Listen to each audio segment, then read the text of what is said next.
الله الرحمن الرحيم. الحمد لله رب العالمين. اللهم صل وسلم وبارك على محمد وعلى آل محمد. اللهم انفعنا بما علمتنا وعلمنا ما ينفعنا وزدنا علما وبارك لنا في علمنا وارزقنا الإخلاص في القول والعمل كاملا وعلما نافعا لا ينسى وتوفيقا دائما وصحة ويقينا وعافية. اللهم افتح لنا كل خير. اللهم اكفنا بحلالك عن حرامك وأغننا بفضلك عمن سواك. آمين يا رب العالمين. Alhamdulillah kaum muslimin rahimakumullah. Kita lanjutkan tafsir Quran sehari sehalaman dan kita masih membahas surah yang ke-14 yaitu surah Ibrahim atau Ibrahim yaitu pada halaman 256 surah Ibrahim ayat 6 sampai 10 insyaallah taala. أعوذ بالله السميع العليم من الشيطان الرجيم من همزه ونفخه ونفثه. وإذ قال موسى لقومه اذكروا نعمة الله عليكم إذ أنجاكم من آل فرعون يسومونكم سوء العذاب ويذبحون أبناءكم ويستحيون نساءكم وفي ذلكم بلاء بكم عظيم. وإذ تأذن ربكم لئن شكرتم لأزيدنكم ولئن كفرتم إن عذابي لشديد. وقال موسى إن تكفروا أنتم ومن في الأرض جميعا فإن الله لغني حميد. ألم يأتكم نبأ الذين من قبلكم قوم نوح وعاد وثمود والذين من بعدهم لا يعلمهم إلا الله جاءتهم رسلهم بالبينات فردوا أيديهم في أفواههم وقالوا إنا كفرنا بما أرسلتم به وإنا لفي شك مما تدعوننا إليه مريب. قالت رسلهم أفي الله شك فاطر السماوات والأرض يدعوكم ليغفر لكم من ذنوبكم ويؤخركم إلى أجل مسمى قالوا إن أنتم إلا بشر مثلنا تريدون أن تصدونا عما كان يعبد آباؤنا فأتونا بسلطان مبين. Alhamdulillah Rabbil Alamin. Allahumma arhamna bil Qur'ani amin. Pada ayat yang kita baca ini ada beberapa kata yang dapat dibaca dengan dua bacaan. Yang pertama pada ayat 7. Wa il ta'adzana. Ini dal ketemu tak boleh idgham. Wa id ta'adzana. Kemudian nun ketemu ra ini juga boleh idgham. Ta'adzar rabbukum. Maka idghamnya double ya. Wa itta'adzar rabbukum. Kemudian pada ayat yang ke-9 rusuluhum seperti biasa sinnya ini boleh disukun. Ini dalam rangka untuk takhfif yaitu meringankan bacaan. Demikian juga ayat 10 sama rusuluhum. Terjemahnya sama sekali tidak berubah karena perubahan harakat cuma untuk meringankan bacaan. Dan dhammah diubah menjadi sukun seperti ini. Kita temukan juga di dalam doa sehari-hari yang kita baca.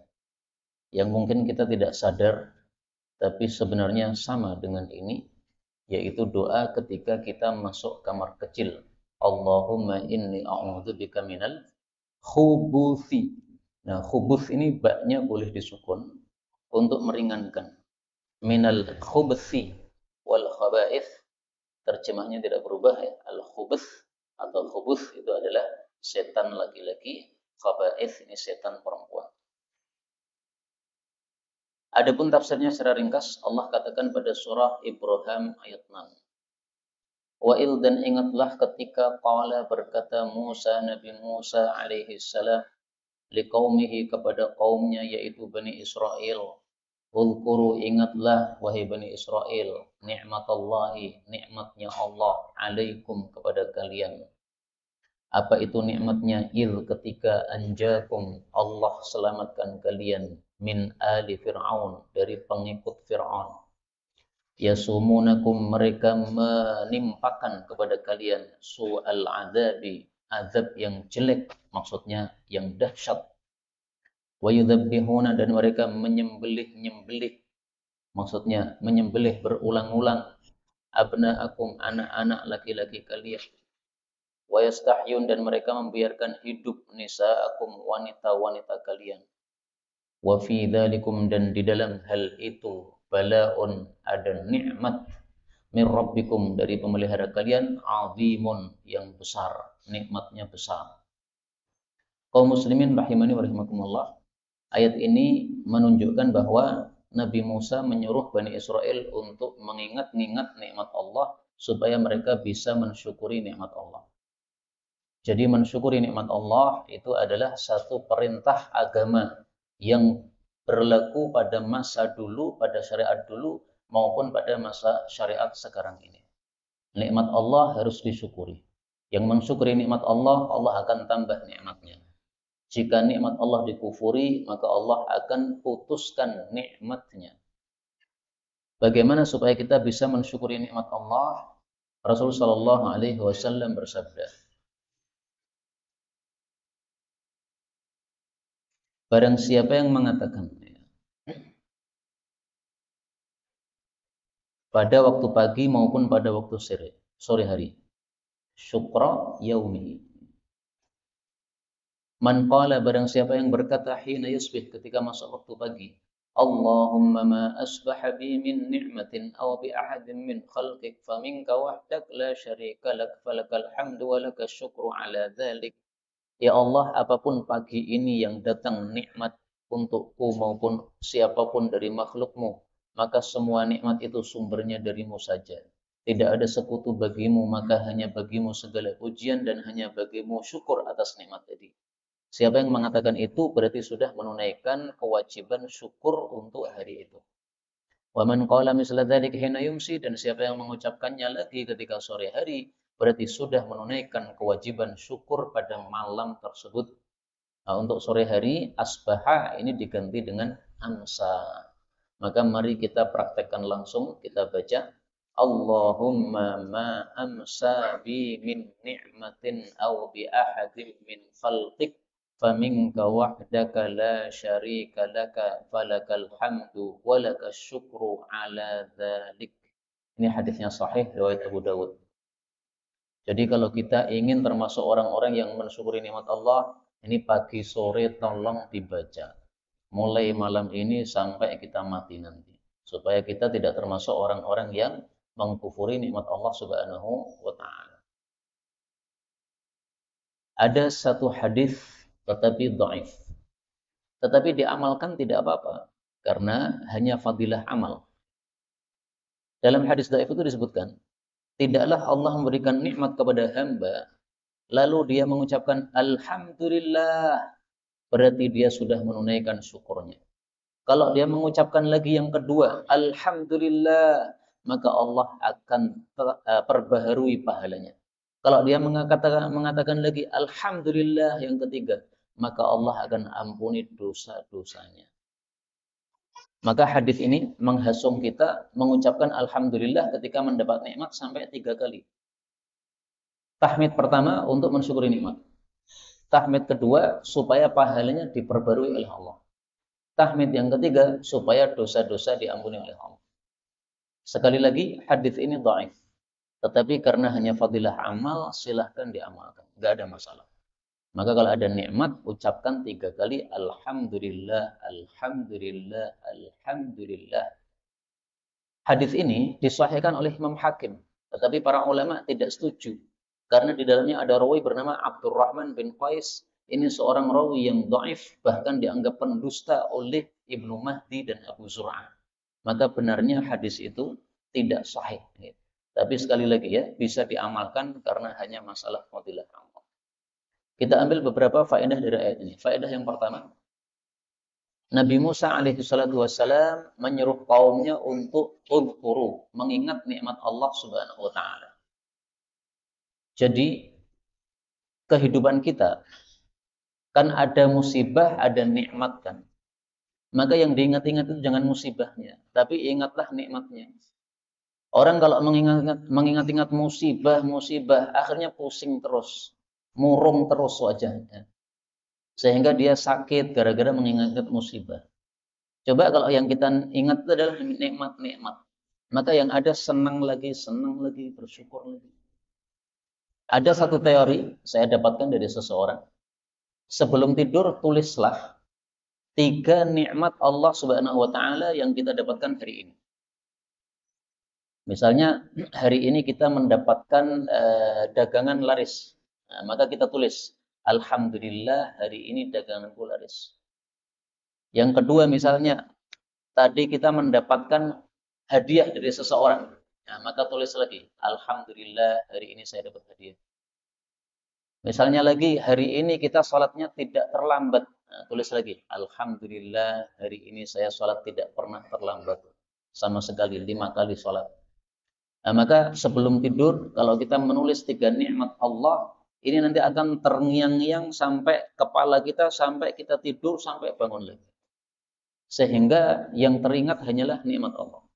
Sehingga musibah-musibah atau ujian-ujian yang tidak menyenangkan hati, itu akan terlupakan. Ini sebenarnya teori ini sebenarnya bagus, dan menurut saya sesuai dengan ayat ini. Ingatlah nikmat Allah, nikmat Allah. Saya mengetahui seseorang yang mudah sakit. Ternyata kuncinya kenapa dia mudah sakit? Karena suka nginget-inget yang nggak enak. Teringat dulunya dia pernah begini tidak enak. Kemudian teringat anaknya begini tidak enak. Teringat bapaknya mungkin begini tidak enak. Nah, musibah-musibah yang diingat-ingat. Akhirnya pusing terus. Maka mari kita mengingat yang nikmat-nikmat saja. Menyebabkan kita bisa mensyukuri nikmat Allah Subhanahu wa ta'ala. Faedah berikutnya. Yang dimaksud Ali Fir'aun itu bukan keluarga Fir'aun, tapi pengikut Fir'aun. Kenapa Al diartikan pengikut? Karena kalau diartikan keluarga, maka keluarga Fir'aun ada yang muslim. Istrinya Fir'aun, Asia, itu muslimah. Kemudian rajulun mu'minun, ada seorang laki-laki muslim keluarga Fir'aun yang sudah pernah kita bahas dulu pada surat Al-Mu'min. Maka Al di sini artinya pengikut. Termasuk juga kalau kita membaca salawat, Allahumma shalli ala Muhammad wa ala ali Muhammad, dan kepada pengikut Nabi Muhammad sallallahu alaihi wasallam. Maka pengikut Nabi Muhammad sallallahu alaihi wasallam kita doakan ini mencakup sahabat Nabi, tabi'in, tabi'ut tabi'in semuanya. Sehingga kata-kata al ini kadang artinya sempit, kadang artinya luas, tergantung siyaqul kalam atau kondisi kalimat. Kapan al diartikan keluarga, kapan al diartikan pengikut, lihat kondisi kalimatnya.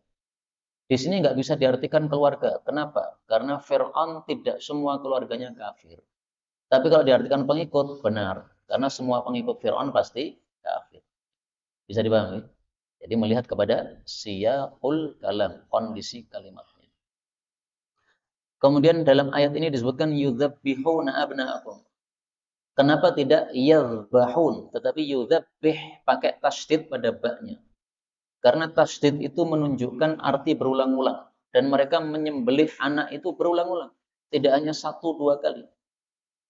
Karena Fir'aun setelah bermimpi bahwa akan ada yang menggulingkan kekuasaannya, maka dia kemudian bertanya kepada tukang atau dukun. Nah, kata dukun mengatakan nanti akan ada bayi lahir laki-laki bisa menggulingkan kekuasaan engkau. Akhirnya 1 tahun dia bunuh semua bayi laki-laki. 1 tahun lagi tidak dibunuh. 1 tahun lagi dibunuh lagi. Nah, bertahun-tahun seperti ini dia lakukan. Maka dikatakan yudzabbih, ya, menyembelih berkali-kali, yang disembelih sangat banyak. Kemudian dalam ayat ini dikatakan yastahyuna nisa'akum, mereka membiarkan hidup wanita kalian. Membiarkan hidup kan termasuk nikmat. Kok disebut su'al adab, siksa yang jelek bagaimana? Karena wanita-wanita dibiarkan hidup dalam rangka untuk diperbudak. Maka ini penyiksaannya di sini. Jadi yang dibunuh ini jelas penyiksaan, yang dibiarkan hidup untuk dijadikan budak ini jelas penyiksaan juga. Karena itu Allah kemudian mengatakan wa fi dzalikum bala'un min rabbikum 'adzim. Kalian dibebaskan dari 2 musibah tadi, itu adalah bala'un, adalah nikmat yang besar dari Allah Subhanahu wa taala. Kata-kata bala ini termasuk kalimat addad. Kalimat addad adalah kalimat yang bisa bermakna dua dan maknanya saling bertentangan. Bala bisa diartikan musibah, bala, ujian. Bisa juga diartikan nikmat. Nah, di sini lebih cocok diartikan nikmat atau musibah. Kalau saya lebih suka mengartikan nikmat. Kenapa? Karena awal ayat tadi, ulkuru ni'matallah. Jadi yang digarisbawahi nikmatnya. Kalau nanti di ayat yang lain, yang digarisbawahi adalah musibahnya, maka silahkan di sini balaun diartikan musibah atau bala atau ujian. Karena kondisi kalimatnya cocok untuk ayat tersebut. Tapi di sini pun diartikan ujian, nggak ada masalah.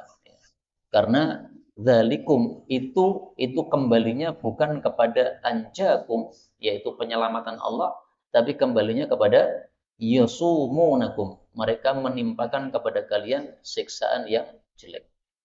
Jadi ringkasnya, kalau dzalikum ini kembali kepada anjakum, Allah selamatkan, berarti balaun artinya nikmat. Kalau dzalikum ini dikembalikan kepada su'al azab, siksa yang jelek, berarti balaun artinya apa? Ujian. Ayat 7. Wa'il dan ingatlah ketika ta'adzana mengumumkan Rabbukum pemelihara kalian. Isi pengumumannya adalah la in syakartum, sungguh jika kalian bersyukur, la azidannakum, sungguh betul-betul saya akan menambah kepada kalian, maksudnya menambah nikmat. Wala in dan sungguh jika kafartum kalian kufur, maksudnya kufur nikmat, inna azabi sesungguhnya siksaku lasyadid, sungguh dahsyat. Jadi Allah mengumumkan kepada manusia. Kalau syukur, nikmat ditambah. Kalau kufur, maka siksa Allah bisa diberikan lagi. Maka marilah kita mensyukuri nikmat Allah Subhanahu wa taala. Tetapi hendaklah kita paham bagaimana cara mensyukuri nikmat Allah. Karena banyak orang tidak paham bagaimana cara mensyukuri nikmat Allah. Kemerdekaan Indonesia adalah nikmat dari Allah Subhanahu wa taala. Mensyukurinya bukan dengan mengadakan upacara perayaan tasyakuran yang berupa lomba-lomba sebagaimana yang biasa kita lakukan itu. Lomba itu hukum asalnya boleh saja. Tapi kalau niatannya untuk mensyukuri nikmat kemerdekaan ini yang salah. Lomba apa? Engklek misalnya. Ya, tampaknya engklek itu ada sisi kesehatannya tampaknya. Maka lomba engklek menurut saya nggak ada masalah. Tapi kalau lomba engklek dalam rangka mensyukuri nikmat kemerdekaan, ini nggak benar. Mana dalilnya mensyukuri nikmat dengan dalam bentuk lomba-lomba begitu? Mensyukuri nikmat itu dengan ibadah kepada Allah Subhanahu wa taala. Dalilnya sangat banyak. Salah satunya saja Rasul Shallallahu alaihi wasallam bersabda. Ini sangat jelas hadisnya. Bahwasanya Nabi Musa alaihi salatu wassalam ketika dikejar oleh Fir'aun, akhirnya diselamatkan dari kejaran Fir'aun, maka yaumun najjallahu bani Israel min aduwihim. Pada hari itu Allah selamatkan Bani Israel dari Fir'aun. Fasamahu Musa. Maka Nabi Musa berpuasa pada hari tersebut. Itulah yang disebut puasa Asyura. Jadi asal-usul puasa Asyura itu apa? Nabi Musa mensyukuri nikmat hari Asyura ini. Hari Asyura yaitu diselamatkan dari kejaran Fir'aun. Dari mana taunya bahwasanya puasa Nabi Musa ini karena syukur? Dari hadis riwayat Muslim. Fasamahu Musa syukran. Maka Nabi Musa berpuasa pada hari tersebut karena mensyukuri nikmat Allah Subhanahu wa taala. Jadi mensyukuri nikmat dengan cara ibadah. Kalau mensyukuri nikmat dengan cara membuat lomba-lomba, ini caranya tidak benar. Lombanya sendiri mubah, boleh, tapi niatannya itu yang salah. Seseorang mengundang orang banyak untuk makan di rumahnya, makan-makan. Ini namanya apa? Bagi-bagi makanan. Dalam rangka dia mensyukuri nikmat Allah. Tidak ada masalah. Ini sedekah. Sedekah termasuk ibadah. Maka bagi sembako ini bagus. Sehingga alangkah bagusnya seandainya mensyukuri nikmat kemerdekaan Indonesia bagi-bagi sembako untuk orang-orang miskin. Ini lebih bagus daripada membuat acara-acara yang kadang membuat kematian. Kan sudah sering tuh Pak. Ada berita kematian. Gitu. Panjat pinang gitu. Kemudian jatuh ke bawah sampai mati. Nah, maka itu Satu kesalahan di atas kesalahan. Satu, mensyukuri dengan cara yang salah. Dua, bermain yang bahaya, yang menyebabkan kematian. Saya tidak yakin orang yang mati dalam kondisi seperti itu, mati husnul khatimah, nggak yakin saya. Malah mungkin bisa dikatakan termasuk su'ul khatimah. Mungkin. Ya. Kenapa? Karena dia meniatkan syukur tapi dengan cara yang salah. Wallahu a'lam. Kaum muslimin rahimani wa rahimakumullah. Mensyukuri nikmat Allah menyebabkan ditambahnya nikmat Allah Subhanahu wa taala. Karena itulah kita baru paham kenapa Rasulullah SAW dalam hadis yang sahih mengatakan doa yang paling utama itu adalah alhamdulillah. Wa afdalud doa, doa yang paling utama alhamdulillah. Ini hadis menimbulkan pertanyaan, bagaimana mungkin alhamdulillah disebut doa? Doa itu kan meminta. Permintaannya di mana di sini alhamdulillah? Ini memuji bukan meminta. Tapi sabda Nabi tidak mungkin salah. Nabi salah itu nggak mungkin. Nah, maka dipahami oleh para ulama, karena orang yang mengucapkan alhamdulillah itu sama dengan sudah meminta tambahan nikmat dari Allah Subhanahu wa taala. Seolah-olah dia mengatakan, ya Allah tambahkan nikmat-Mu padaku. Maka nikmat datang kepada kita, kita cukup mengucapkan alhamdulillah, itu sudah menyebabkan Allah nambah nikmat. Alhamdulillah, alhamdulillah, alhamdulillah, diulang-ulang tahmidnya sampai 3 kali. Sebagaimana hadis tadi lebih utama. Kemudian ayat yang ke-8 Allah mengatakan waqala Musa, dan berkata Nabi Musa, in takfuru, jika kalian kafir, antum kalian, wa man fil ardi, dan siapapun yang ada di atas bumi, jami'an semuanya, fa innallaha, maka sesungguhnya Allah la ghaniyyun, sungguh maha kaya, hamidun, maha terpuji. Maksud ayat ini adalah kalau semua manusia kafir, maka itu tidak mengurangi kerajaan dan kekuasaan Allah Subhanahu wa taala.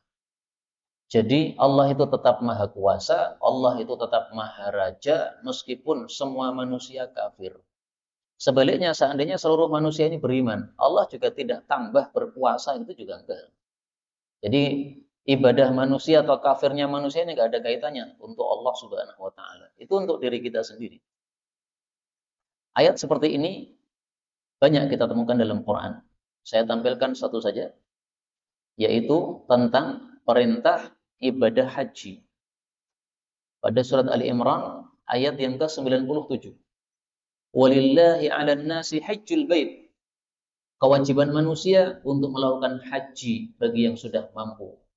Allah kemudian mengatakan wa man kafara fa innallaha ghaniyyun 'anil 'alamin. Siapapun yang kafir, maksudnya kalau tidak mau haji, maka Allah itu maha kaya terhadap seluruh alam. Jadi seandainya seluruh manusia tidak ada yang mau haji, Allah nggak butuh sama manusia. Allah tidak menjadi berkurang kekuasaannya dengan sebab tidak ada yang haji. Maka haji ini keperluan kita, kepentingan kita, bukan kepentingan Allah Subhanahu wa taala. Dan makna ini kita temukan juga di dalam hadis Nabi sallallahu alaihi wasallam, hadis qudsi dalam Arba'in Nawawi. Rasulullah sallallahu alaihi wasallam bersabda, "Lau anna awwalakum wa akhirakum", seandainya seluruh orang yang awal maupun yang akhir, manusia maupun jin, semuanya hatinya bertakwa seperti Nabi Muhammad sallallahu alaihi wasallam, itu tidak akan menambah kerajaanku sedikit pun. Sebaliknya, seandainya semua orang awal dan akhir, manusia dan jin, semuanya hatinya seperti hatinya iblis, maka tidak akan itu mengurangi kerajaanku sedikit pun. Hadis riwayat Imam Muslim sahih. Maka manusia beramal ini bukan karena Allah butuh pada amal kita, bukan. Maka Allah katakan ghani, Allah itu maha kaya, tidak butuh sama siapapun juga. Allah perintahkan ibadah itu karena keperluan kita, bukan karena keperluan Allah. Ayat 9. Alam ya'tikum, apakah belum datang kepada kalian naba'u, berita alladzina min qablikum, tentang orang-orang sebelum kalian. Siapa mereka? Qaum Nuh, yaitu kaumnya Nabi Nuh, wa 'adin, kaum 'Ad, kaumnya Nabi Hud, wa Tsamud, dan kaum Tsamud, kaumnya Nabi Saleh, walladzina min ba'dihim, dan orang-orang yang setelah mereka. La ya'lamuhum illallah, tidaklah mengetahui mereka kecuali Allah Subhanahu wa taala. Ja'atuhum, telah datang kepada mereka rusuluhum, utusan-utusan mereka, rasul-rasul mereka, bil bayyinati, dengan bukti-bukti, maksudnya mukjizat. Faraddu, maka mereka meletakkan aydiyahum, tangan-tangan mereka, fi afwahihim, pada mulut-mulut mereka. Maksudnya heran dan mengingkari adanya nabi. Wa qalu, dan mereka mengatakan, inna, sesungguhnya kami, kafarna, kami kafir, bima ursiltum bih, dengan sesuatu yang kalian diutus dengannya.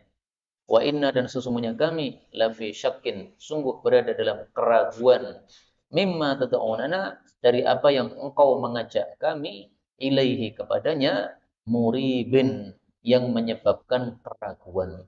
Ragu-ragu yang menyebabkan keraguan.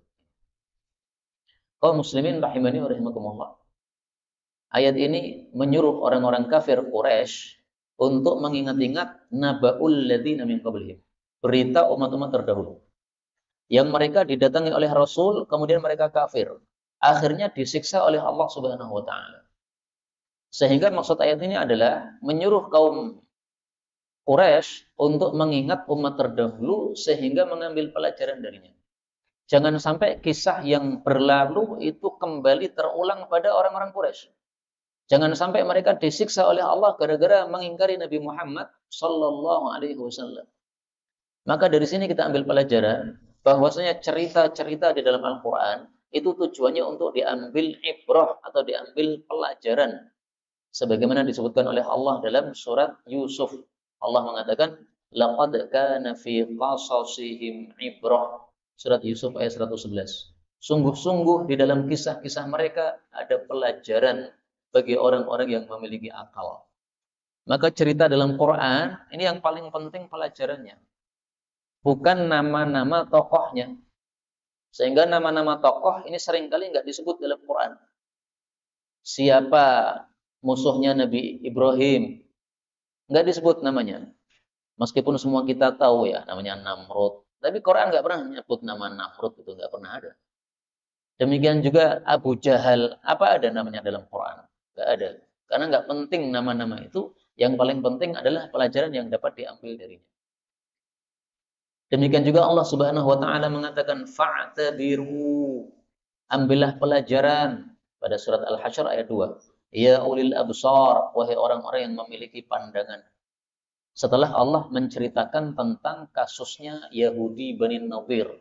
Nah, kemudian Allah katakan ambillah pelajaran. Berarti kisah itu yang paling penting diambil pelajarannya.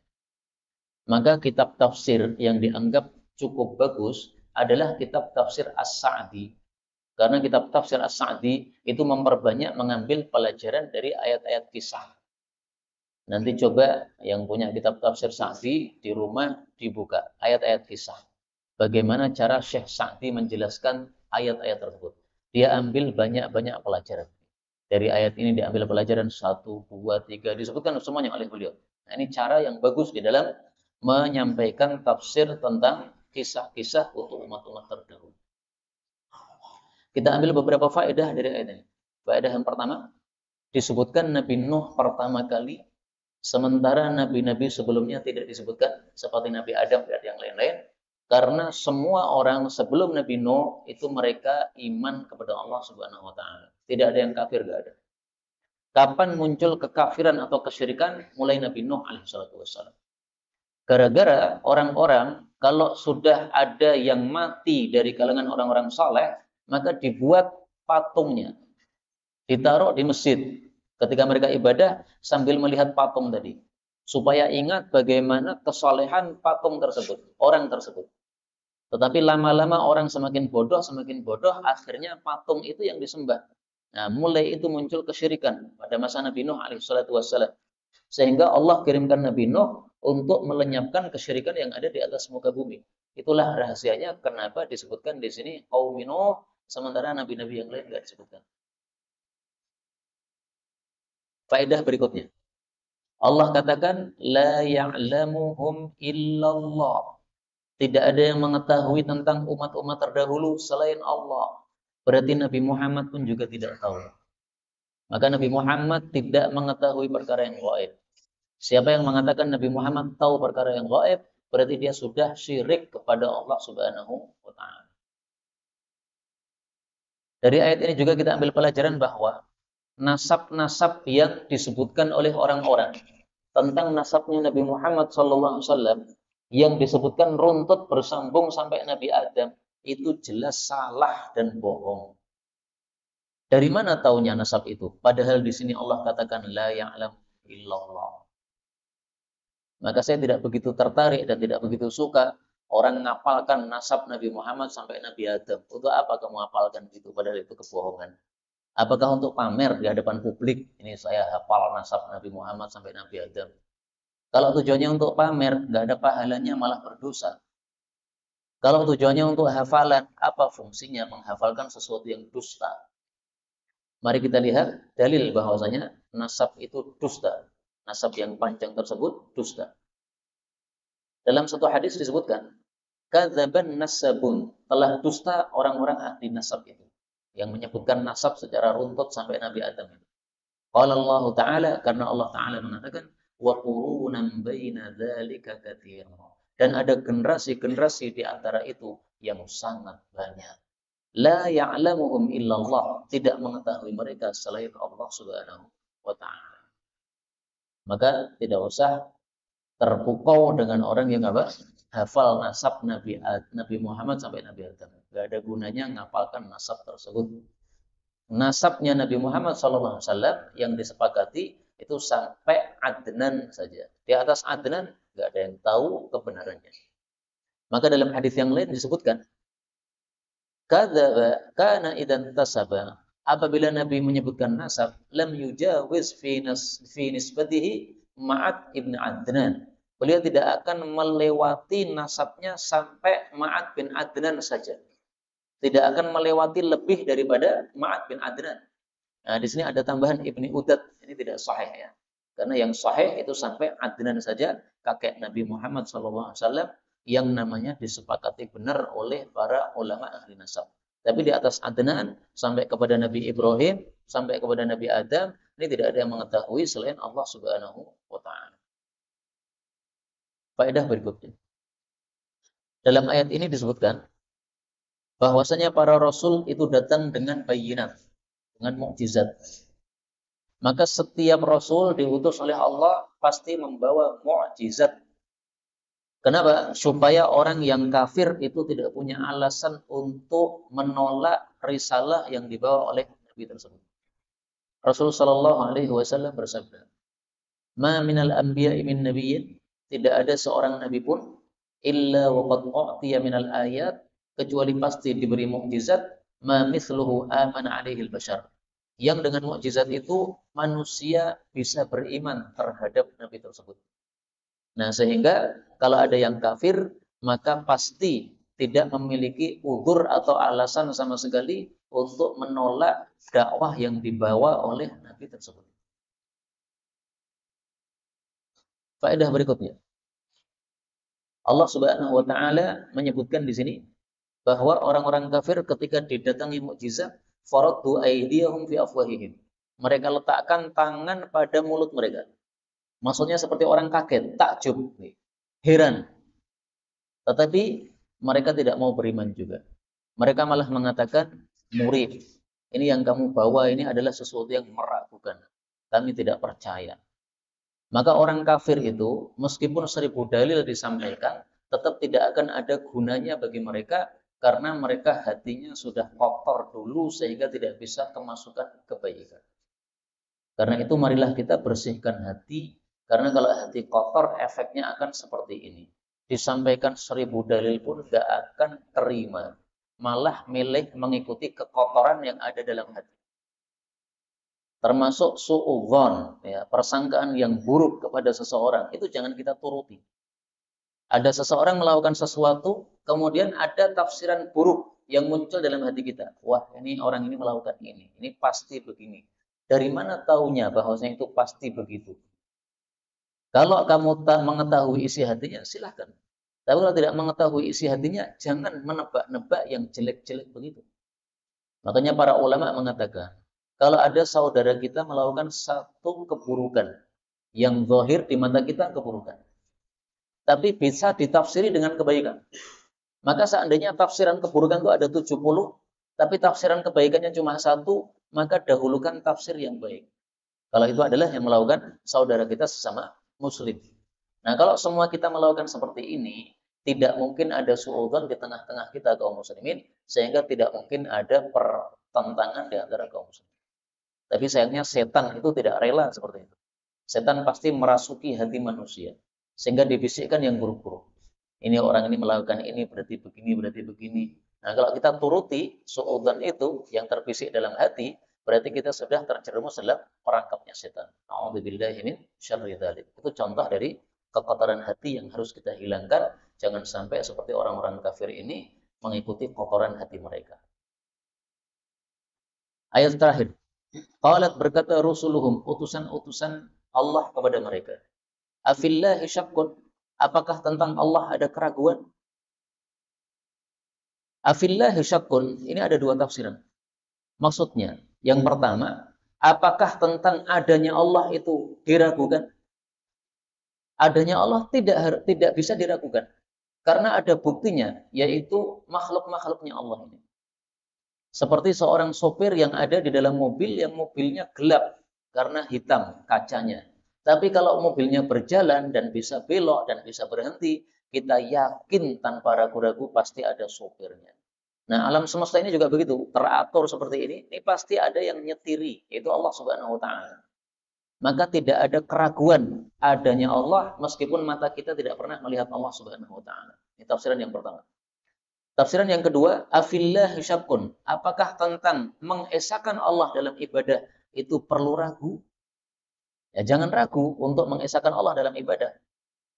Kalau orang-orang kafir kan menyembah banyak Tuhan, berarti meragukan bahwasanya Allah itulah yang paling berhak untuk disembah. Selainnya tidak ada yang berhak untuk disembah. Nah, kita jangan ragu-ragu bahwasanya Allah saja yang berhak disembah. Kenapa? Karena fatiris samawati wal ardi. Allah itulah pencipta langit-langit dan apakah ada selain Allah yang bisa mencipta langit bumi? Tidak ada. Berarti Allah saja yang berhak untuk disembah. Maka menyembah selain Allah Subhanahu wa taala itu adalah syirik yang tidak diterima oleh Allah Subhanahu wa taala. Yad'ukum, dia mengajak kalian liyaghfira lakum, untuk mengampuni kalian min dunubikum, dosa-dosa kalian. Min di sini tidak diartikan sebagian, tetapi tidak diterjemahkan karena minnya hanya berupa silah. Min kalau berupa silah, ini istilah dalam bahasa Arab, maka tidak usah diartikan. Maka saya ulangi, liyaghfir lakum, supaya Allah mengampuni kalian min dunubikum, dosa-dosa kalian. Wa yu'akhirakum, dan mengakhirkan kalian ila ajalin musamma, sampai waktu yang ditentukan. Waktu yang ditentukan maksudnya ajal kita masing-masing. Jadi maksudnya Nabi mengajak supaya mereka tobat sebelum datang kematian. Kalau datang kematian baru tobat, nggak ada gunanya. Tapi kalau sekarang mau tobat, maka akan diampuni oleh Allah Subhanahu wa taala. Kalau mereka mengatakan in antum, tidaklah kalian illa basyarun, kecuali manusia mithluna, semisal kami. Turiduna, kalian ingin antasudduna, bahwa kalian menghalangi kami amma kana ya'budu abauna, dari apa-apa yang disembah oleh nenek moyang kami. Fatuna, maka datangkanlah kepada kami bisulqanin mubin, dengan bukti yang nyata. Jadi orang-orang kafir ketika menolak dakwah para rasul itu alasannya adalah illa basyarum mithluna. Para rasul itu hanya manusia biasa. Sehingga mereka mintanya kalau diutus rasul itu jangan manusia, tapi hendaklah selain manusia, malaikat misalnya. Maka Allah Subhanahu wa taala sudah menjawab perkataan mereka ini dengan banyak jawaban. Salah satunya Allah mengatakan, "Wa ma ja'alnahum jasadan la ya'kuluna at-ta'ama wa ma kanu khalidin." Tidak pernah kami jadikan manusia rasul itu adalah seorang jasad yang tidak makan makanan. Tidak ada. Jadi sejak zaman dulu rasul yang diutus oleh Allah itu yang pasti manusia biasa. Sehingga kalau mereka usul Nabi Muhammad ini jangan berupa manusia, ya tidak mungkin. Karena sejak dulu Allah mengutus Rasul pasti manusia. Dan lucunya orang-orang kafir mengakui bahwa Nabi Musa adalah Nabi, tapi tidak mengakui bahwasanya Nabi Muhammad adalah Nabi. Orang-orang kafir Quraisy, mereka menyebut Nabi Musa. Itu Nabi yang diutus kepada Yahudi. Mengatakan Nabi Isa yang diutus kepada Nasrani. Tapi begitu Nabi Muhammad datang, mereka tidak menerima. Katanya gara-gara Nabi Muhammad adalah manusia. Ini aneh. Karena semua nabi itu adalah manusia. Kemudian kata-kata sultan di dalam Al-Quran, ini ada satu kaidah tafsir yang mengatakan. Kaidahnya begini. Kullu sultanin fil Qur'ani fama'nahu al-hujjah. Semua kata-kata sultan di dalam Al-Quran artinya adalah hujjah atau bukti. Tapi ternyata sebagian ayat kita dapatkan kata-kata sultan artinya bukan hujjah. Terus bagaimana dengan kaidah ini? Nah, kaidah ini kullu sultan maksudnya kebanyakan kata-kata sultan. Inilah yang dapat kita pelajari betulnya dari Allah Subhanahu wa taala. Kalaupun ada salahnya, astagfirullahaladzim wa lakum walhamdulillahirabbil alamin.